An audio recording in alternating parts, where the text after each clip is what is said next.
Cuando yo era chico jugaba a los soldaditos, a construir edificios de ladrillos de juguete, al yo-yo, a otras cosas. Pero ahora los chicos juegan sobre todo a los dinosaurios. No solamente eso, conocen los nombres científicos de especies. Algo pasó en todo este tiempo para que estos lagartos terribles, que eso es lo que quiere decir el nombre dinosaurio, pasaran a ser parte de la cultura popular, de la cultura de los chicos. ¿Qué será lo que sucedió para que los chicos también ahora, cuando les preguntás qué quieres ser cuando seas grande, piensen, por ejemplo, en paleontólogo? Pasaron muchas cosas. Pasó que comenzamos a entender un poco más sobre los dinosaurios. Comenzamos a estudiarlos científicamente y no solamente en expediciones de campo. Entendemos un poco más este misterio que es la desaparición de los dinosaurios por la caída de un meteorito. Y también entendemos cómo los dinosaurios continuaron viviendo a través de la evolución.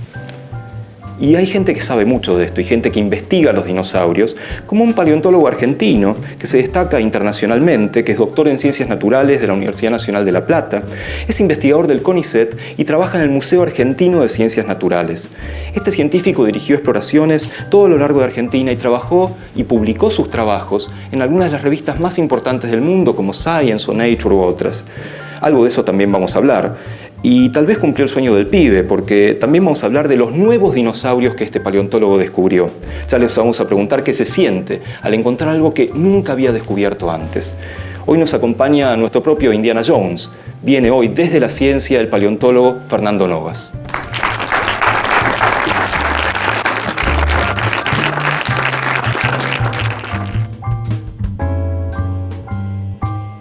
A mí me interesa mucho saber cómo empezó todo esto. Por ejemplo, en 1971, vos tenías 11 años y descubriste por primera vez a los dinosaurios en una librería. Sí, señor. En unos libros ilustrados de animales prehistóricos que eran de un paleontólogo checo, Zdeněk Burian. Sí. Bueno, algo en tu vida debe haber cambiado a partir de ese hallazgo que fue casi por azar, estabas en una librería. Sí, en la costa, en Villa Gesell. Y fue, digamos, un gran impacto haber entrado allí a esta librería de pibe. Hasta ese momento yo quería ser mago. ¿Mago? Sí. Ajá. Iba a comprar los trucos de magia en distintas casas del centro de Buenos Aires y sin embargo ahí cambió mi vida, ¿no? O sea, hasta ese momento podría haber hoy, estaría haciendo algún truco de magia, Mira, si no hubiera sido por ese libro. Y realmente fue una maravilla, un libro muy grande, ¿no? Un formato especial para que cualquiera que entrara se quedara fascinado. Eso fue lo que me pasó. Y además en aquel momento, en 1971, yo tenía 11 años, ahora tengo 51, en aquel momento no había otra cosa en las librerías que no fueran, digamos, ese libro y otro más chiquito, de animales prehistóricos, pero ese de Zdeněk Burian, y en realidad él era el pintor, era un pintor checoslovaco espectacular. Y eso fue lo que realmente más me atrapó, ¿no? Esa imagen fantástica, inigualada, de esas pinturas, de esos trazos de un artista devenido gustoso de los dinosaurios, pero el paleontólogo era otro llamado Joseph Augusta, era el paleontólogo, pero Burian era y sigue siendo, ¿no? Uno de mis héroes desde el punto de vista artístico. ¿Y qué pasó con tu ambiente? De pronto vos eras el raro entonces en el colegio, de pronto vos llevaste los dinosaurios al colegio. ¿Qué pasaba con tus compañeros, tus amigos? ¿Querían que fueras mago? Bueno, no, lo que pasa es que justo en ese momento empezó, digamos, a cambiar entonces mi interés. Yo era bastante malo en el colegio, me bochaban en la escuela fundamentalmente, ¿no? Pero después ya cuando empecé a llegar a séptimo grado, ahí ya cambié, porque me empecé a encontrar mi lugar, como más afín a las ciencias naturales, y ahí me pude, digamos, destacar, a ser un poquito más respetado incluso también entre mis amigos de la escuela. Después ya en el colegio, claro, sí, era otra cosa, yo ya venía ya con ese gusto de los dinosaurios, o sea que... ¿Pero tenías alguna idea de qué era la paleontología o era básicamente esta fantasía de los dinosaurios, los animales prehistóricos? ¿Tenías alguna idea de cómo trabajaba un paleontólogo? No, hasta ese momento era solamente ver figuras de animales que vivieron en el pasado, leer algo acerca de cómo eran, empezar a tener mi primer museo en casa, así que era el plomazo que cada vez que venían alguna visita a casa yo los tenía que hacer una visita guiada a mi museo, así que bueno... ¿Y qué tenías en ese museo? Y y algunas hojas que encontraba de araucarias que le daban ese aspecto, digamos, jurásico, ese aspecto mesozoico, y pocos muñecos que habían, no sé, serían chinos, pero muy toscos. Entonces les pasaba un alambre por adentro y les daba forma a esos muñequitos de goma. Muy poquitos había, pero bueno, esos fueron mis primeros... ¿Sabes que esta edad que mencionás, que hacia séptimo grado ya fuiste definiendo, si no tu vocación, al menos tu interés por las ciencias naturales, es algo bastante común? Cuando se le pregunta a un científico profesional, ¿cuándo decidió que iba a ser científico? Más allá de qué rama de la ciencia, en general dicen, y cuando estaba terminando la primaria, comienzos de la secundaria. Fíjate vos lo importante que es entonces enfatizar mucho la enseñanza de las ciencias en esa época, porque si no nos estamos perdiendo un montón de paleontólogos y tendríamos muchos magos, ¿no? Sí, tenés razón. Algo muy interesante en la ciencia, que por ahí no se conoce tanto, es que se organizan escuelas. Hay pocos científicos así aislados que un día dicen voy a descubrir tal cosa, sino que hay escuelas.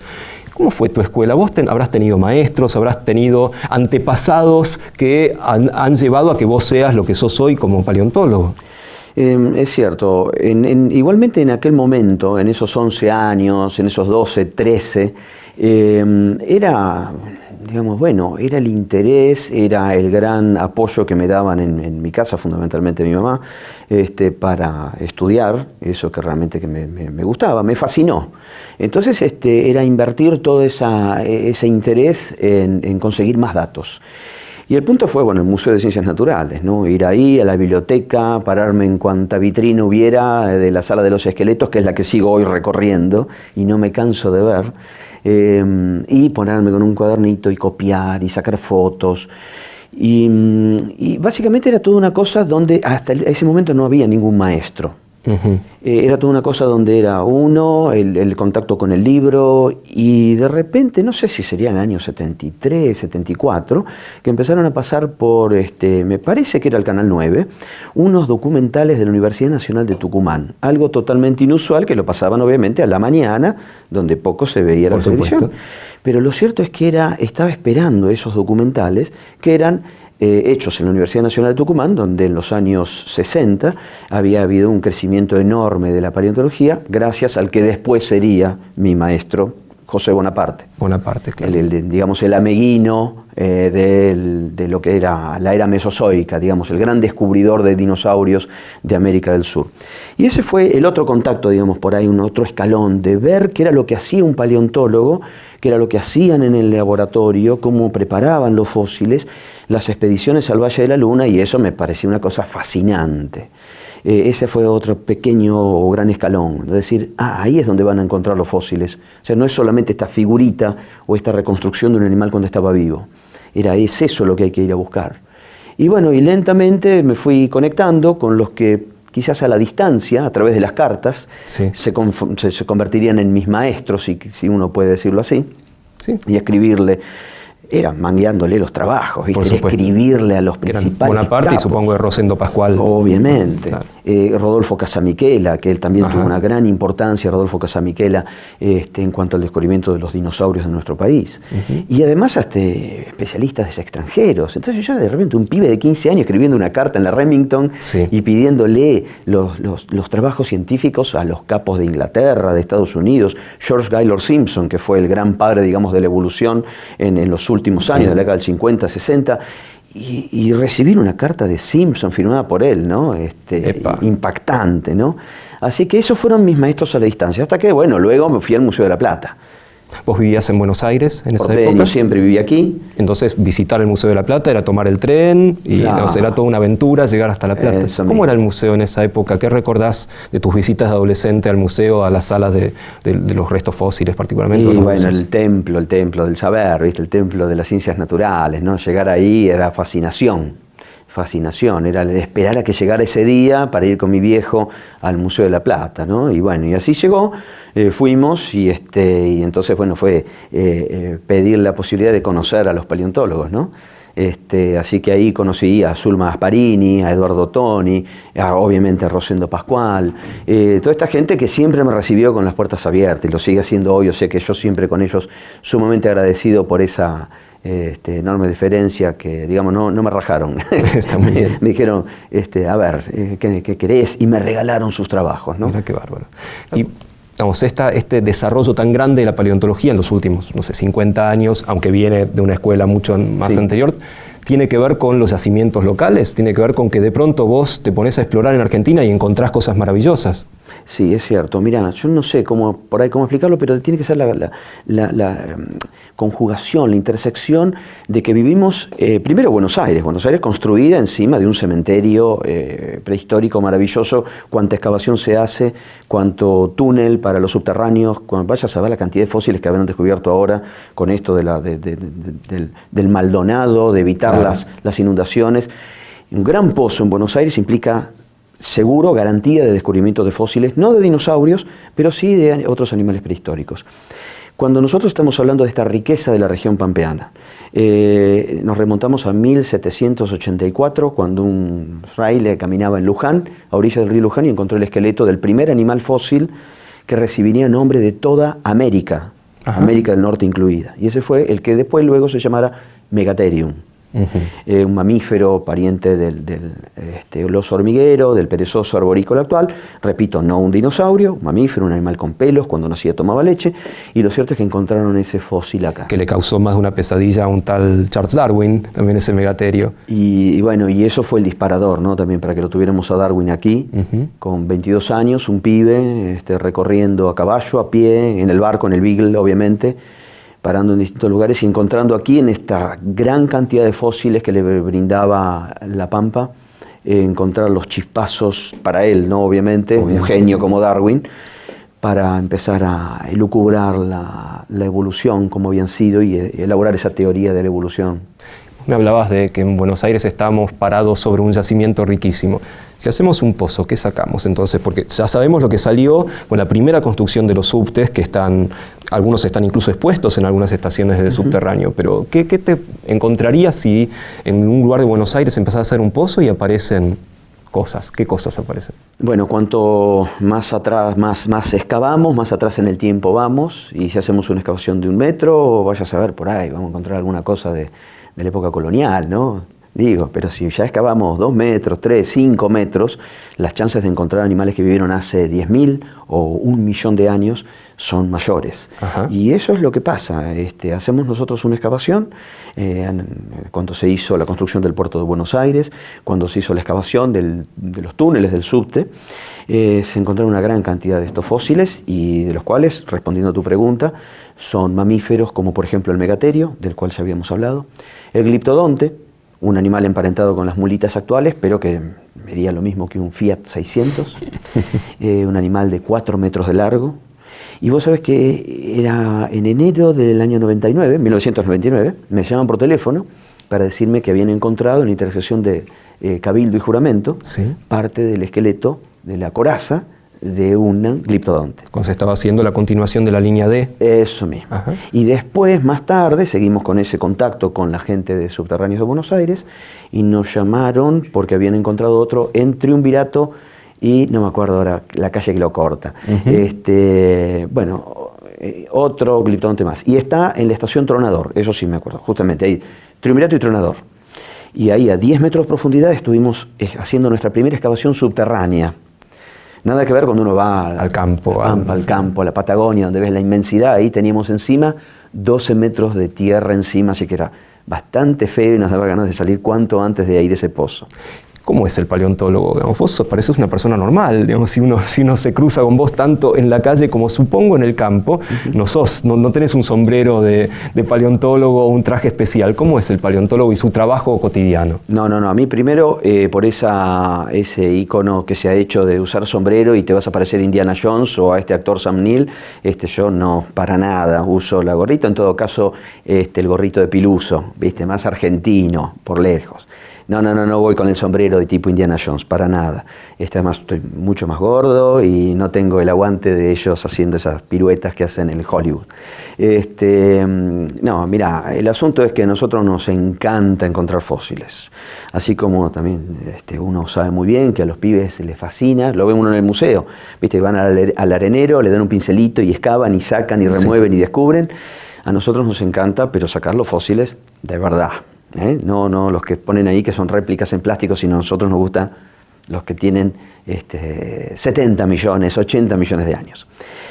Y esto forma parte muy importante de la profesión. El tema del campo no es solamente una gran parte, digamos, del trabajo ocurre sentadito frente a la computadora o a la Remington en aquel momento. Sí. Pero la parte primera es la de salir a buscar esas evidencias. Y no hay cosa más linda que salir al campo y en el medio de la Patagonia estar subiendo, mirando una lomada de un color verdoso, rojizo, en las bardas de Neuquén, por poner un lugar, puede ser Río Negro, Santa Cruz, y de repente ver que ahí enfrente tuyo hay un huesito, ¿no? Y bien, a ver qué puede ser, y empezás a excavarlo con un pincelito, y empezar a verlo. Bueno, puede terminar ahí, se terminó, listo, qué macana, a seguir caminando. O puede transformarse en un hallazgo espectacular, ¿no? Y eso es lo lindo, ¿no? Lo fascinante. ¿Y cómo ubicas ese lugar? Eso es algo que a mí me interesaba saber, porque te pasan una fija, hay algún vaquiano que dice afloran cosas raras o lo que fuera, o porque vos tenés un territorio que tratás de cubrir lo mejor posible. Mira, en primer lugar está la cuestión de que uno sabe de que en Neuquén hay fósiles. Punto uno, bárbaro. ¿Por qué? Porque hubo un ameguino, porque hubo geólogos previamente, que a fines del siglo XIX, que en el curso del siglo XX, descubrieron fósiles. Bien, fenómeno.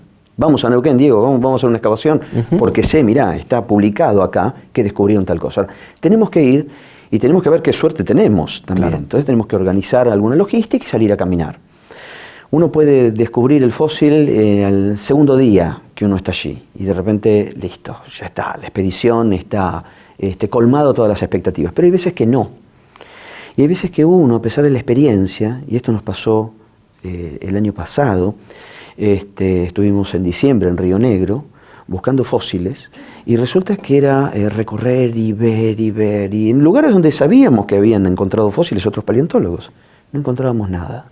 Hacía un calor bárbaro, nos iba mal, y pasábamos a pedir permiso para que nos dejara entrar un puestero, Beto Arriagada. Entonces entramos a la casa de Beto, primero pedirle permiso, bueno, y Beto, obviamente, adaptado a su vida de campo, es un hombre de campo, él y su familia, pero fascinado por la paleontología. No había quien no conociera a Beto por sus habilidades de descubridor de fósiles. Bueno, nosotros, paleontólogos profesionales, no encontrábamos nada. Y siempre que dábamos vuelta y era el viento, el luchar contra cosas que no encontrábamos, bueno, pasamos de vuelta, de casualidad, después de varias despedidas, que le decíamos, Beto, listo, nos veremos en otro momento, vamos de vuelta a la casa de Beto. Y entonces, charlando con él, dice, pero mira que este hueso, no encontraron nada, dice, pero mira que este hueso lo encontramos acá en este cerro, donde hay un montón de fósiles. Y bueno, Beto, ¿nos querés llevar? Beto nos llevó al arenero. Ustedes como nenes ahí con los pinceles. Efectivamente. O sea, a pesar de la experiencia que uno puede tener, de la intuición que uno puede tener, de saber dónde encontrar los fósiles, en alguna de estas, de la ruleta de las posibilidades, bueno, nos tocó esta donde el que nos llevó al arenero a buscar los fósiles fue Beto. Así que agradecido a Beto Arriagada por habernos descubierto un yacimiento que espero que podamos trabajar en los años que siguen. Hay varias historias de Ameguino también con sus vaquianos, bueno, su hermano mismo y varios vaquianos que lo ayudaban mucho en sus excavaciones. Te quería preguntar, dado que estamos hablando de esto, ¿cómo es un campamento paleontológico? ¿Tiene carpas? ¿Tiene un fogón? ¿Toman mate a la mañana? ¿Cómo es ese campamento? Efectivamente, es así. El campamento más lindo que a mí me tocó vivir fue en el Valle de la Luna, en Ischigualasto. Año 1988. Ahí estuvimos haciendo una exploración que duró 45 días, pasaron volando, primero el Valle de la Luna, un lugar fascinante de la provincia de San Juan, Ischigualasto, ¿no? Sí. Es el lugar donde se descubren, afloran muy bien todas las rocas de color verdoso, grisáceo, rocas de alrededor de 230 millones de años, y son las portadoras de los fósiles de dinosaurios más antiguos del mundo, y los mejor conocidos que tenemos hasta el momento. Pero bueno, en el año 88, 1988, eso era lo que se tenía. Bien. El Valle de la Luna, que sigue dando descubrimientos espectaculares. Y bueno, y ahí permanecimos 45 días viviendo en carpa. ¿Cuántos son en un campamento? Y no sé, pero seríamos como unos 10.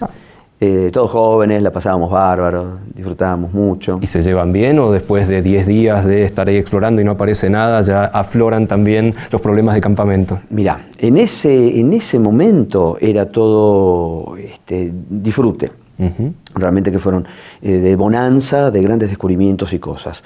Pero lo que ocurre, si no, es eso que vos acabas de plantear, Diego. Hoy por hoy, yo ya más grande, en aquel momento tenía 28 años, ahora tengo 51, mirá, prefiero ir a algún lugar donde podamos estar mucho más cómodos, y de hecho mis últimas expediciones fueron tratar de estar en algún lugar, por ejemplo, o en un hotel, o si no en algún gimnasio municipal, donde nos daban en algún lugar, por ejemplo en Calafate, donde estuvimos, comer bien, no preparar en el campo, entonces no perder ese tiempo en el mantenimiento del campamento. Claro. Digamos, hay lugares donde sí lo podés hacer. Y lo que bien vos decís, ¿viste? Es una cosa totalmente humana, que primero uno llega, está bárbaro, los 5 días, 10 puntos, 10 días bárbaro, pero después ya cuando entras en los 15, en los 20, se empiezan a ver también las cuestiones entre los que formamos parte del grupo. No todo el mundo se lleva bien en el campo. Entonces empiezan a ver esas cosas donde no me gustó lo que hizo fulano, ¿cómo? Hoy no va a ser la comida, ayer tampoco lo hizo, lo tiene que hacer. Entonces sí, pasan esas cosas, son totalmente normales. Me imagino. Y lo otro interesante es que eso es lo que uno se imagina del paleontólogo en el campo. Pero vos dijiste hace un rato, uno se pasa gran parte del tiempo frente a la computadora o en todo caso en el escritorio, en un gabinete. ¿Cómo es la vida del paleontólogo cuando no está en el campo? ¿Qué es el día a día en el museo, en tu laboratorio? ¿Cómo funciona? Llegar, empezar a hacer toda la lista de cosas que tienen que ver con lo profesional, pero también con todas las otras cosas de casa. ¿Sí? Uy, mira, hubo problemas con tal cosa que hay que pagar las expensas y hay que, ¿sí? O sea, todas las cuestiones de la vida que forma parte de cualquier ser humano, nosotros no nos escapamos, si bien es cierto que en mi caso tengo mi esposa que se encarga gran parte y resuelve gran parte de esos problemas, y uno puede entonces dedicarle más tiempo a la cuestión profesional. Pero bueno, y después hay que sentarse y ponerse a trabajarse, escribiendo un trabajo, pidiendo fondos, los subsidios para poder salir a trabajar, para mantener al grupo de trabajo, tratar de ver cómo, problemas que se van generando, de preparar un fósil. ¿Qué quiere decir preparar un fósil? Bien, preparar un fósil significa que uno cuando va al campo, no es que con un pincelito saca la tierra y tiene el fósil y mira qué cráneo, ya lo tenés ahí para preparar, con todos los dientes preparaditos y no. Hay que sacarlo en un bloque de roca, el fósil es frágil, las rocas son duras, necesitas pegamentos para endurecer el material, transportarlo hasta una institución y ahí comenzar el trabajo. Preparar el fósil significa liberarlo de la roca. Okay. Entonces, yo por ejemplo soy muy mal preparador de fósiles, soy muy ansioso porque quiero ya ver cómo es el fósil, y entonces eso de la ansiedad conspira contra una buena preparación. Por suerte, tengo a uno de los mejores preparadores de América del Sur, que es Marcelo Isasi, él también es técnico del CONICET, y tiene toda esa habilidad y paciencia. Me dice, mira, este fósil, ya vi quién lo estuvo preparando, me estaba cargando la vez pasada, dice, ya vi que lo mordió un caniche, el perro caniche, entonces ahora lo agarra él y lo prepara con martillos neumáticos, son herramientas especiales que van conectadas a un compresor, y eso permite liberar a un fósil de la roca.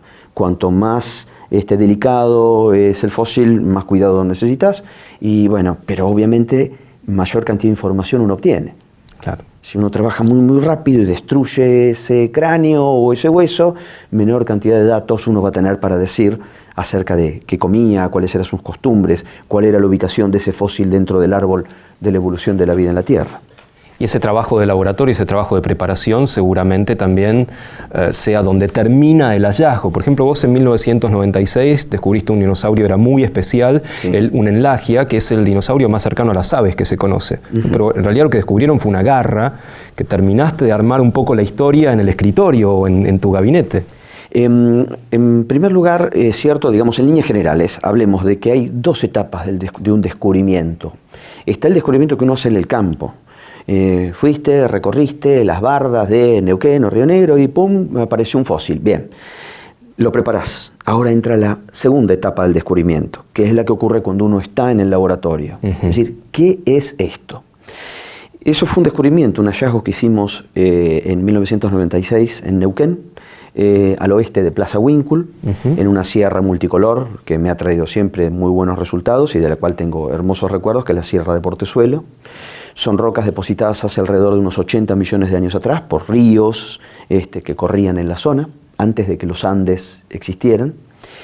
Y bueno, encontramos una gran cantidad de fósiles allí, y uno de esos que encontramos era parte del esqueleto de un dinosaurio del tamaño de un ñandú, que sinceramente ahí, en el momento del hallazgo, yo no sabía de qué se trataba. Cuando el material se lo lleva a preparar al Museo de Trelew, Pablo Puerta, un excelente descubridor de fósiles, y hemos compartido con Pablito una gran cantidad de descubrimientos, Pablito retorna 5 meses más tarde a Buenos Aires con el fósil preparado. Ajá. Y lo trajo en una cajita chiquita, como si fuera una valijita. Del bloque de roca que se había llevado, me devolvió una valijita chiquita con todos los huesos separados. Ah, Pablito, bien, recontentos con Pablo, empezamos a sacar los huesos de esa criatura que habíamos encontrado en enero de 1996 y que empezaba a articularlos sobre mi escritorio por primera vez. Y cuando articulé bien los huesos, le digo, Pablito, esto es como si fuera un Archaeopteryx, que es el ave más antigua conocida. Es como si fuera un Archaeopteryx, pero tamaño grande. Entonces de ahí sale el tema de que ese dinosaurio, que terminé dándole el nombre de un Enlagia comahuensis, mitad ave del norte de la Patagonia, se termina transformando en ese eslabón perdido entre un dinosaurio tipo Velociraptor y ese Archaeopteryx, la primera ave, la ave más antigua conocida. Entonces, ese fue el hallazgo y cómo se produjo, ¿me entendés? Esas 2 etapas del descubrimiento. Entonces, este eslabón perdido que encontraste me lleva a esto que afirmamos y leemos muchas veces de que las aves son un poco dinosaurios. No lo entiendo. Acá te lo digo como biólogo. Las aves no son reptiles. Los dinosaurios se supone son reptiles. Sí. ¿Dónde está la confusión ahí entre aves, reptiles, dinosaurios, lagartos? ¿Cómo estamos parados ahí? Bueno, lo que pasa es que no estamos acostumbrados justamente, o sí todos aceptamos de que un Tyrannosaurus Rex es un dinosaurio, bien, y es un pariente de otro dinosaurio como un Velociraptor. Pero es más chiquito, no importa, son dinosaurios. Bien, pero estos a su vez están emparentados con un Stegosaurus, un dinosaurio herbívoro con un lomo recurvado, con placas en el lomo. ¿Qué tiene que ver con un Tyrannosaurus? Son 2 cosas totalmente distintas. Sin embargo, nosotros todos aceptamos de que son dinosaurios. No hay ningún problema en decir que son parientes. De hecho, está bien que un tiranosaurio y un estegosaurio sean dinosaurios, porque al fin de cuentas descienden de un antepasado común. Bien. Pero hay un grupo de dinosaurios, de los velociraptores, cuyos huesos del esqueleto se recontraparecen a las de Archaeopteryx, el ave más antigua conocida. Y ese Deinonychus, o ese Velociraptor, se parece muchísimo más a un Archaeopteryx que a un Stegosaurus. Entonces, con ese mismo criterio con el cual reunimos a un Velociraptor, a un Tyrannosaurus y a un Stegosaurus dentro del grupo de los dinosaurios, bueno, con la misma razón entonces tenemos que poner Archaeopteryx dentro de los dinosaurios, porque sí es súper parecido a un Velociraptor. A su vez, un gorrión actual, una paloma, se siguen pareciendo mucho más a un Velociraptor que a un Stegosaurus. Entonces, vamos ordenándolos de acuerdo a sus relaciones de parentesco. Digámoslo de otra manera, para que se entienda, nosotros, Diego, somos homínidos, somos parientes del hombre de Neandertal, somos parientes de un australopiteco, y a su vez, ellos y nosotros somos primates, somos parientes de un chimpancé. Por algo será que cuando vamos al zoológico nos paramos frente a una jaula de un chimpancé y muchas veces se dice, che, mirá qué parecido que es este fulano de tal. Es porque somos parientes de un chimpancé, somos primates. Y a su vez tenemos algo parecido a un perro, por ejemplo, pues tenemos pelos, tomamos leche al nacer, somos mamíferos. Entonces, los biólogos lo que hacemos es, obviamente, ir juntando todos los animales de acuerdo a sus relaciones de parentesco. Conclusión, una paloma es un descendiente de un Velociraptor, o de algo parecido, de un Enlagia. Muy bien, la paloma, por lo tanto, es un dinosaurio.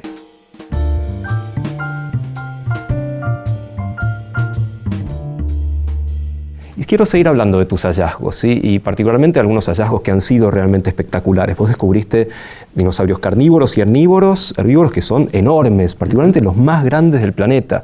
Y también les pusiste nombres muy particulares. No hay ningún Novasaurus ahí todavía que yo conozca, pero hay un Puertasaurus, por ejemplo, que tiene que ver con estos hallazgos que vos hiciste tan importantes.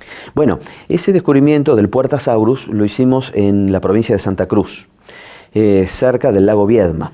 Está el lago argentino, ¿sí? Donde a orillas del lago argentino está la hermosa ciudad del Calafate. Al norte, también obviamente en la provincia de Santa Cruz, el lago Viedma. Sí. Entre esos dos lagos asoman una gran cantidad de rocas del período Cretácico.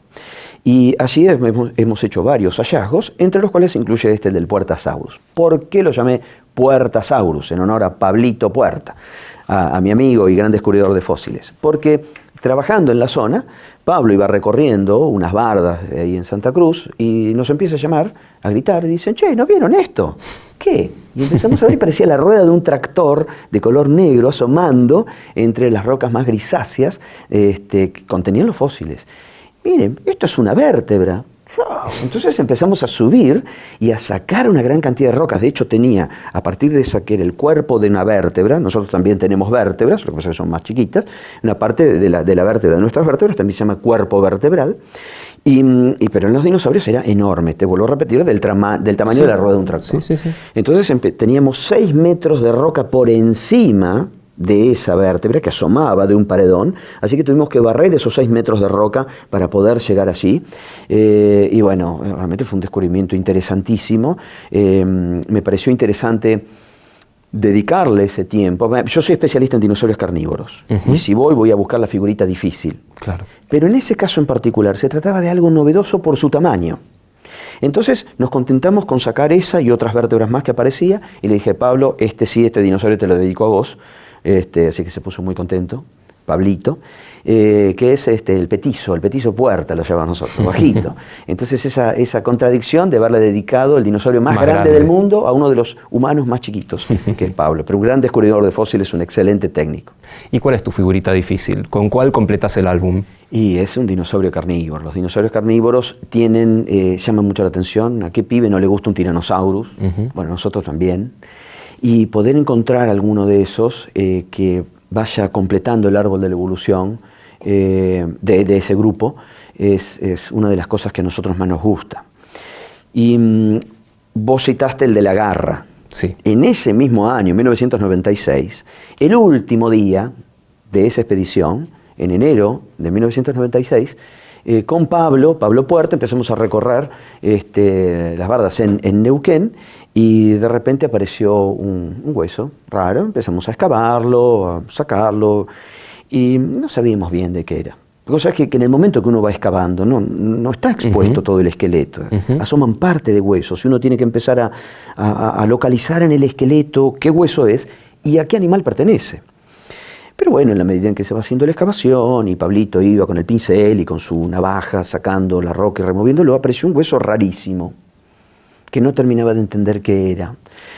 Y entonces, además ya estaba terminada la exploración, ¿no? Ya habíamos terminado, ese día ya las cosas habíamos empezado muy tarde en el campo a trabajar.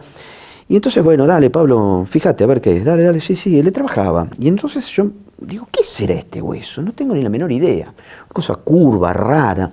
Y Pablo seguía excavando. Entonces yo me paro y empiezo a dar una vuelta alrededor de él pensando, a ver, cráneo no, cuello tampoco, espalda menos, no hay vértebras con esta forma. La cadera no se parece. Y de repente me paro en la posición exacta donde puedo reconocer, cuando ya Pablo había removido toda la capa de roca, una garra gigante. Y le digo, Pablito, es una garra. Y entonces el otro dice, no puede ser. Imagínate las malas palabras que se dijeron en ese momento de alegría y de admiración. Pero bueno, era la garra del que se transformó luego en Megaraptor, el gran cazador, que fue uno de los dinosaurios que ahora, digamos, es lo que estamos varios tratando de perseguir para ver si encontramos el resto del esqueleto. Por ahora tenés la garra, ¿y qué más? Bueno, siguieron apareciendo más cosas, ¿no? Luego yo me imaginé que esa garra, en el momento que conocíamos, eso fue una enorme alegría que tuvimos, ¿no? Realmente, fue el primer Megaraptor, 1998, ahí le puse el nombre Megaraptor Namunguayki, que en mapuche significa Namunguayki, pie de lanza, porque yo me imaginaba que en la garra pertenecía al pie, al dedo 2, como lo tiene un Velociraptor. ¿Viste en la película Jurassic Park cómo se ponen son nerviosos? Más chiquitos. Claro. Este sería un Velociraptor enorme el que vos encontraste. Un raptor grande. Claro. Bueno, pasa el tiempo, me escribe Jorge Calvo, paleontólogo de la Universidad de Comahue, y Jorge me dice, che, Fer, ¿por qué vos decís que la garra pertenece al pie? ¿Por qué no pertenece a la mano? Me pregunta Jorge en un email. Yo le digo, y empiezo, ¿no?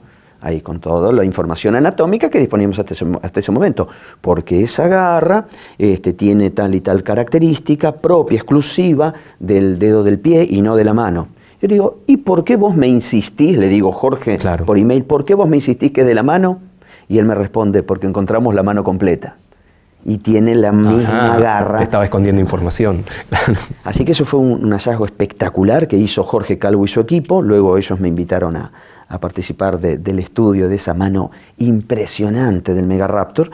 Garras enormes, afiladas, bordes cortantes. No hay otro dinosaurio carnívoro que tenga eso. Después aparecieron otros restos más. Y para sorpresa, en Australia, los australianos encontraron un Megaraptor más chico. Ajá. Así que el año pasado estuve allá en Australia, en agosto, estudiando este primo o primito del Megaraptor. Así que interesante para ir conectando estos continentes que en algún momento estuvieron juntos. Cuando hablas de aspectos, a mí hay otra cosa que me interesa, porque uno se imagina en dinosaurios de dos maneras distintas. O en el museo, que están los huesos o las réplicas de los fósiles, o en las películas.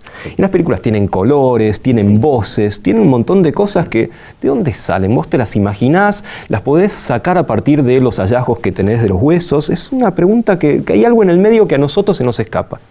A mí también. Cuando yo encuentro un esqueleto veo huesos.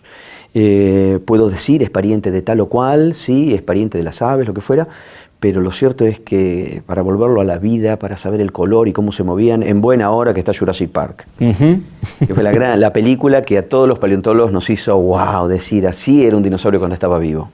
Si no, digamos, a mí no me entra en la cabeza imaginarme un Megaraptor, un bicho de 8 metros de largo, viniendo caminando, entrando aquí al escenario y encontrarnos con una criatura que te va a pegar un mordiscón, no. Pero ¿y los colores, la presencia de plumas, si los huesos son huecos o no? Uno lo puede saber por los restros, sí, por ejemplo, pero toda la fisonomía. Y bueno, si tenían plumas también, por ejemplo, sin ir más lejos, el Carnotaurus no tenía plumas, porque sabemos por las impresiones de la piel que quedaron, hay algunos bloques que siguen preservando impresiones de la piel, se ve que tenía escamitas y escudos del tamaño de una moneda.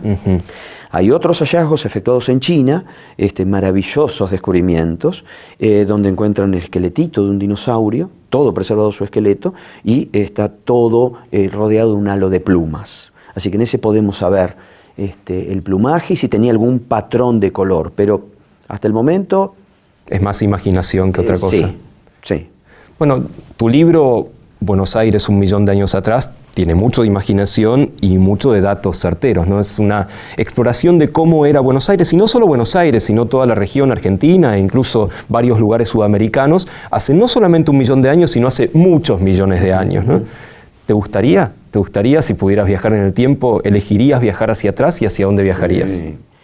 Bueno, decir el tema de los dinosaurios creo que es obvio, ¿no? Digamos, volver y, a ver, paremos con la máquina del tiempo y 80 millones de años atrás, pero también me fascinaría recorrer 20.000 años atrás Buenos Aires, donde hoy está el obelisco, dejar la máquina del tiempo ahí, apretar, a ver, ¿de dónde? 20.000 años, retrocedamos y ver cómo, quiero lo que hacía un megaterio, cómo caminaba, los litodontes, ¿cómo se comunicarían? ¿Se peleaban entre ellos? Una macrauquenia que corría parecida a un camello, emitía sonidos con su trompa, si es que la tenía. ¿Cómo cazaba un tigre de dientes de sable? Eso me hubiera gustado ver. ¿Cómo criaba a sus crías? No hablamos nada de un fenómeno que no puede escaparse en estos temas, que es que no hay más dinosaurios, ¿no? Que hay una extinción de dinosaurios que, no sé si llamarlo hipótesis, como lo más certero es que un meteorito que cayó, incluso dejó un cráter, no sé si vos lo has visto con tus ojos, un cráter en México, sí, que hay una ladera que te dicen, bueno, eso es el resto que nos queda del meteorito con el cual se extinguieron los dinosaurios. Una mini aclaración. ¿Te acordás que hablamos de las palomas, sí, como dinosaurios? Sí. O sea, seguimos teniendo 10.000 especies diferentes de dinosaurios. Muy bien, y algunas hasta las comemos. Claro, correcto. O sea, seguimos viviendo en un mundo dominado por dinosaurios. Salgamos a la calle y más allá de humanos, algún que otro perro, gatos, tenemos aves en gran cantidad. Dinosaurios. Bien. Segunda aclaración, ¿por qué se extinguieron? Ahora sí, vamos. A 65 millones de años atrás, ¿por qué se extinguieron? No los dinosaurios emplumados alados que llamamos aves. ¿Por qué se extinguieron los tiranosaurios, los enormes triceratops, los gigantescos brontosaurios de cuello largo? ¿Será por el meteorito, Diego? No sé. ¿Será por cambios climáticos? Lo ignoro. Y en eso estamos todos. No se sabe muy bien. El tema de las extinciones, ¿por qué se vacían parcialmente de cuando en cuando los ecosistemas y se extinguen gran parte de sus miembros? Es un tema que es uno de los grandes acertijos de la biología, si querés. Porque ahí confluye todo, es la evolución, es la ecología, es cómo funciona un ecosistema, por qué se extinguen. Así como se originan, dominan, florecen. Sí. Humanos, que somos hoy los dueños del planeta Tierra, no sabemos cuánto vamos a demorar, tarde o temprano nos vamos a extinguir. Así como se extinguieron los dinosaurios, nosotros seguro que estamos en la lista también. ¿Por qué? No sabemos. Es muy hollywoodense y muy fácil de interpretar. Mirá, ahí viene el asesino, el meteorito, pum, cayó y los dinosaurios volaron por el aire. No me gusta esa explicación. ¿Tenés alguna mejor? Y otras cosas que tienen que ver con cómo funciona el planeta, esa deriva de los continentes, cómo eso va jugando y va modificando de una manera muy profunda los ambientes. Ríos que se transforman en montañas, los Andes que crecen. Sí. Te cambia un patrón de circulación atmosférica, cambia un patrón de circulación oceánica. Eso no lo vemos, eso no se vende fácil en Hollywood. Un meteorito sí. Un patrón de circulación diferente en la atmósfera o en el mar puede cambiar nutrientes y desequilibrios ecológicos y llevar a la extinción a muchos organismos. Pero sigue en el campo de la especulación. Bueno, hay dos fenómenos de la extinción que no tienen tanta prensa como el meteorito. Uno es que no fue inmediata, o sea, no fue que cayó un meteorito y se acabaron los dinosaurios. Y lo otro es que no solamente se acabaron los dinosaurios, como vos decís, claro, hay muchas especies y muchos grupos que aparecen y desaparecen. Absolutamente. Tal vez ese sea el misterio. ¿Por qué algunos grupos de dinosaurios sí, los alados no, los que después dieron origen a las aves no? Hay muchos misterios en ese sentido. ¿Por qué se extinguieron fulanos y menganos y por qué no desaparecieron estos otros?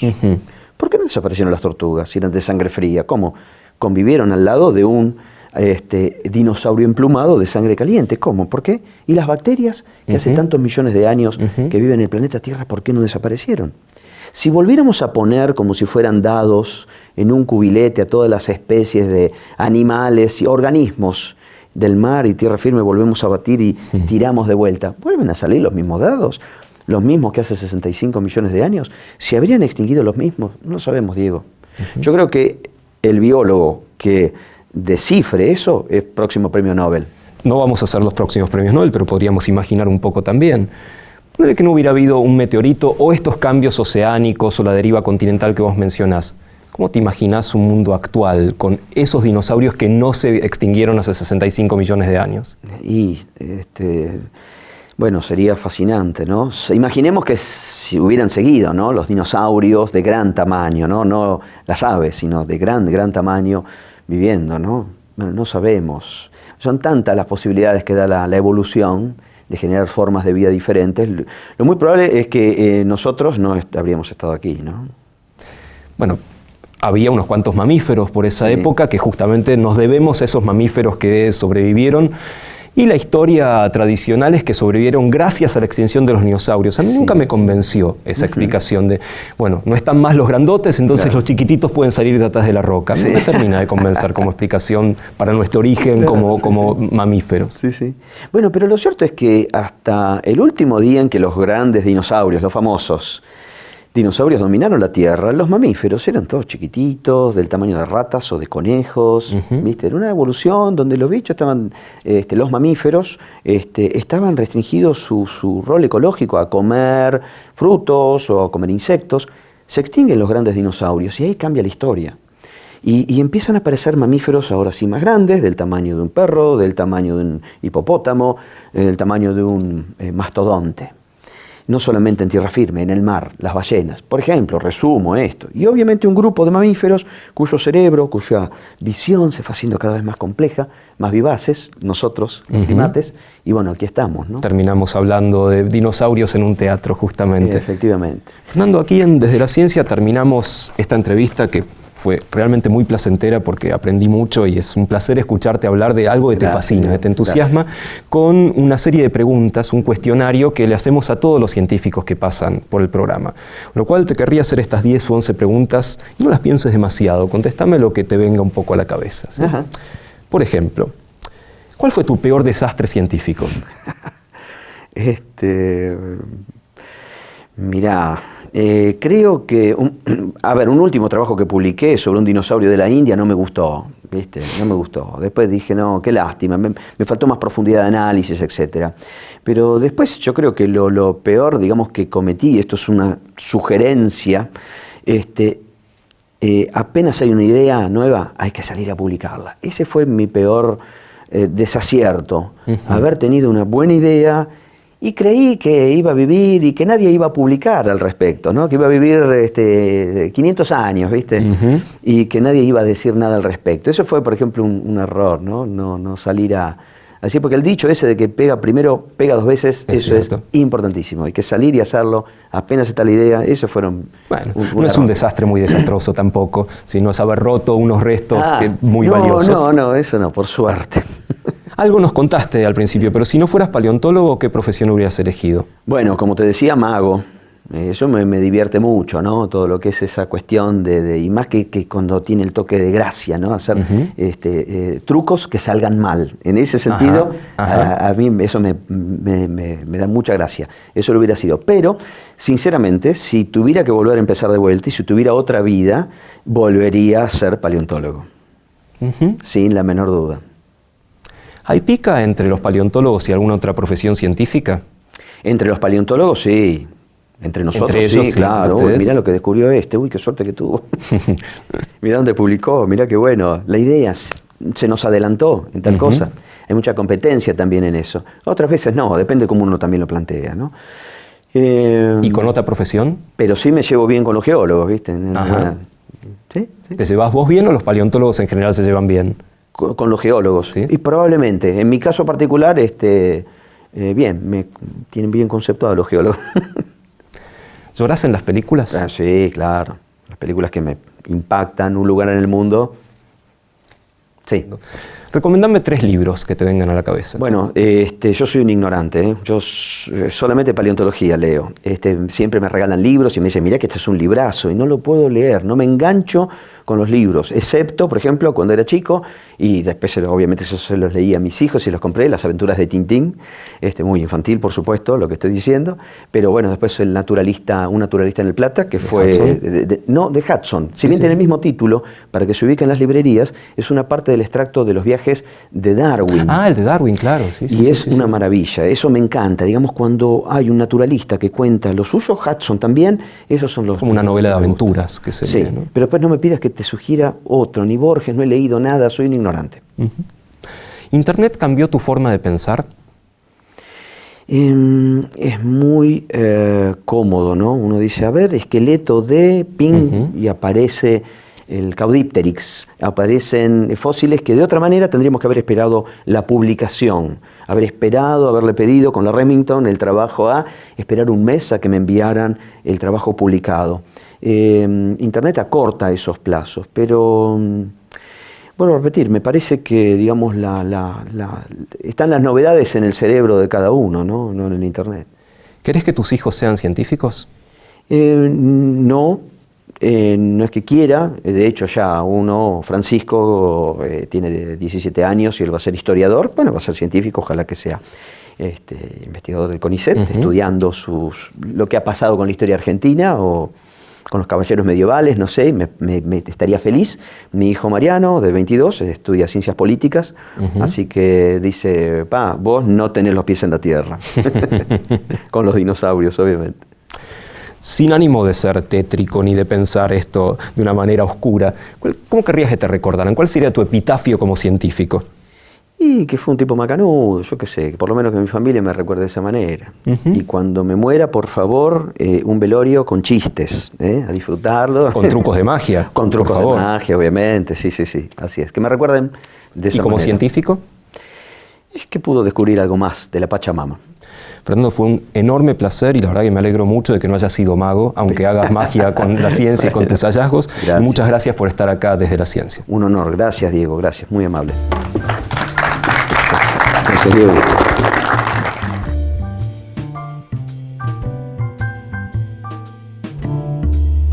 Imagínate un poco el futuro, pero no un futuro de acá nomás, un futuro humano de décadas, sino de 1000, 2000, o en tu caso, si querés, muchos más, porque justamente vos trabajás con periodos de años muy grandes. Pensemos en 20.000 años, 30.000 años, 100.000 años. ¿Va a seguir existiendo la paleontología? Yo creo que sí, porque volvemos a la Pachamama, la Madre Tierra, ¿no? Digamos, nosotros como humanos tenemos que tener esa ubicación, a ver dónde estamos parados. No es que nosotros somos los dueños del planeta Tierra, ¿no? Nosotros somos parte de ese planeta que es nuestra dueña. O sea que en los últimos años yo primero fui ateo, ahora soy politeísta, ¿viste? Creo en el dios Sol, en el dios Luna y en la Pachamama, en la diosa que cultivamos, bebemos, nos da vida, ¿no? Así que estoy muy contento de volver a ser politeísta como los humanos antiguos. Y me parece que esa es una ciencia del futuro. La paleontología, ¿por qué? Porque permite saber cómo fue la historia del planeta, el planeta que nos dio origen, conocer nuestras raíces, cómo funciona el planeta, por qué se extinguen los organismos. Entonces me parece que no es menor que dejemos nuestro mundo humano de ver lo que nosotros somos capaces de hacer para que veamos lo que el planeta pudo haber hecho, ¿no? Esa diosa inmediata que llamamos algunos, ¿no? Pachamama, ¿no?